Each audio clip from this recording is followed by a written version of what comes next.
ഹാൽ സിനിമയ്ക്കെതിരെ കത്തോലിക്ക കോൺഗ്രസ് സിനിമയുടെ ഉള്ളടക്കം മതസൗഹാർദ്ദത്തിന് ഭീഷണിയാണെന്നും ക്രൈസ്തവ സമൂഹത്തിന്റെ മതവികാരം വ്രണപ്പെടുത്താൻ സാധ്യതയുണ്ടെന്നും കത്തോലിക്ക കോൺഗ്രസ് താമരശ്ശേരി ബിഷപ്പിനെ ലവ് ജിഹാദിന്റെ പിന്തുണക്കാരനായി കാണിക്കുന്നുവെന്നും വിമർശനം. രേഷ്മ ബാബു ചേരുന്നു. രേഷ്മ, ഹാൽ സിനിമയിൽ കത്തോലിക്ക കോൺഗ്രസ് ഹർജിയിലെ ഉള്ളടക്കം എങ്ങനെയാണ്?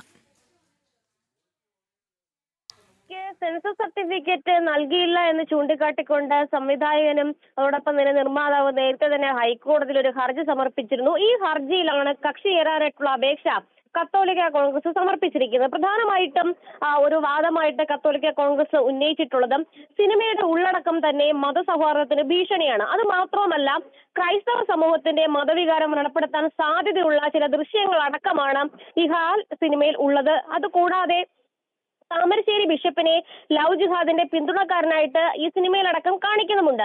ബിഷപ്പിന്റെ വ്യക്തിപരമായിട്ടുള്ള യശസ്സിനും രൂപതയ്ക്കും അപകീർത്തി ഉണ്ടാക്കുന്ന വിധത്തിലാണ് ആ സിനിമയിൽ ദൃശ്യങ്ങൾ ഉൾപ്പെടുത്തിയിട്ടുള്ളത്.